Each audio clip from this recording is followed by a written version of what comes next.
As we bring in our very own Marc Stein to get the latest on some other things that are swirling around besides LeBron James. And Mark, it's Don LaGreca and John McEnroe. How are you? I'm great, boys. How you guys doing? We're doing great. This news is coming down, and so it's an exciting day for the NBA, obviously.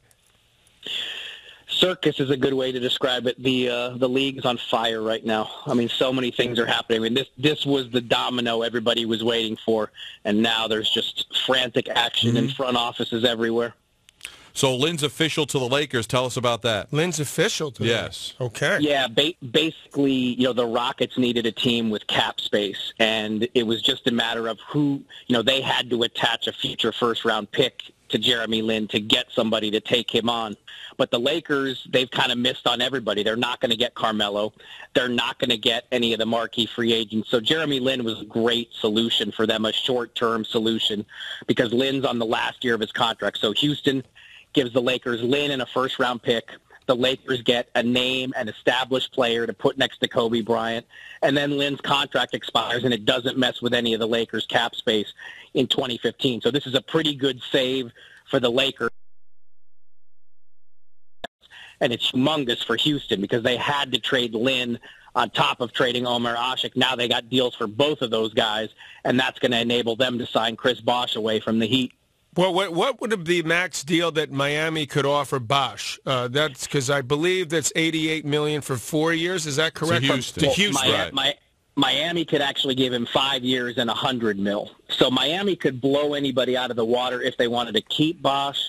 I honestly, though, don't think that's the move that you're going to see them make. I think Miami realizes they've got to step back now, strip this thing down, and start over. You don't recover from the loss of LeBron James. The only reason the Cavs are recovering is because they're getting him back.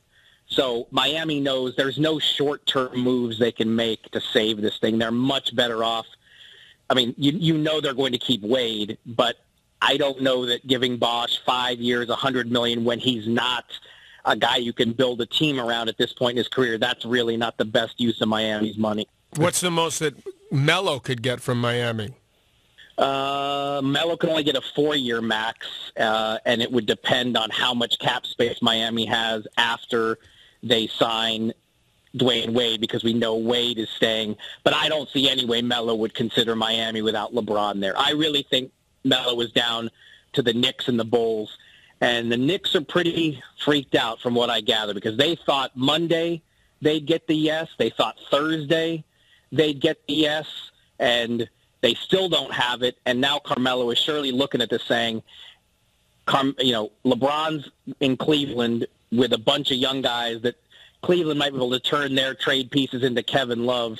Carmelo's going to need a lot more help than he has in New York to compete with the team that LeBron might have in Cleveland. So can Carmelo stomach the pay cut it would take to go to the Bulls and join up with all the guys they have there? That's what Carmelo is struggling with right now. So Jimmy Butler, Taj Gibson, possibly Joakim Noah, obviously, Defensive Player of the Year, Derrick Rose, who's got to be very iffy. Who else is there? I mean, and even those guys. I mean, is that good a team? And he'd be willing to risk that much money? I don't see Tom that. Thibodeau. That's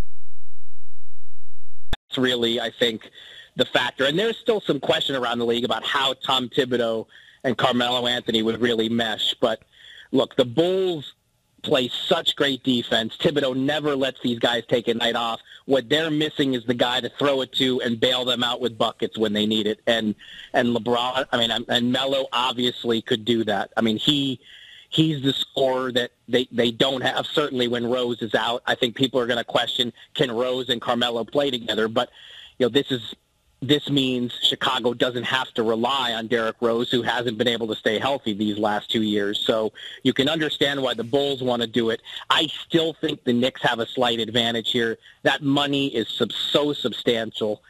For Carmelo to walk away from 5 years, $130 million, I mean, that's ridiculous money. It's the biggest contract anybody in the league would have at this point. And he does love New York, and I think he doesn't want to admit that he couldn't get it done in New York. But I do think he's finding the Bulls' offer a little harder to resist.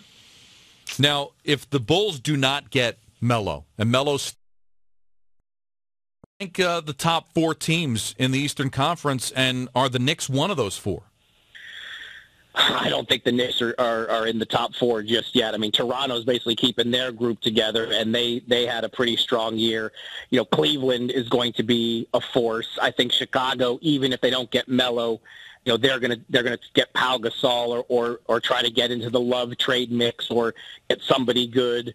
You know, the Knicks, Melo alone is not going to make the Knicks a top 4 team in the East. I mean, the East is weak, but it's going to take more than that. All right, give me your pick for Sunday. My pick for Sunday is you have to go with Germany. If after what they did to the hosts, I mean, in a touchdown, you score a touchdown on Brazil in Brazil, I think the least we can do is make them the favorite to win the World Cup. And I got to say this, too. From what I understand, you're a huge fan of John McEnroe, and you are such a professional, Marc Stein. You did not give that any indication at all that you were such a huge fan during the course of this interview. I didn't even feel like you knew who I was. That is a professional. You don't even know the strings I pulled to let them get me off the SportsCenter set and make this happen. It is truly, truly an honor to talk to one of my heroes. Wow, that's good. Tell me more. Ask your brother. He knows all about it. Every time he's had me on, he wants to talk hoops, and I want to talk tennis. He'll tell you. All right, listen, you're a reporter, so you've got John McEnroe here. If you had one question to ask the great John McEnroe, what would it be? When can we hit? How often do you play? Not enough. Not enough. Play a little bit first, and then we'll talk. No, actually, you know what? Dirk Nowitzki is an even bigger fan of yours and wants to get you on the tennis court very badly. You know, it's funny because I was in Stuttgart Monday and they said that Dirk was going to be there, and I was psyched. I played on a grass court. They're having a grass court event there next year, and I was told that because I've only met Dirk on 2 other occasions, and I knew he played tennis as a kid, and I was bummed that he wasn't there because something tells me he's got a pretty good serve. He has a serve absolutely out of a textbook. It is perfect, absolutely perfect mechanics, and he's got a big forehand and not much else. But I know he would die. He would die to get on a court with you. So we got to make that happen. I know. Someday. I'm bummed that he didn't come there. I would have been totally into that. So we got to make that happen soon.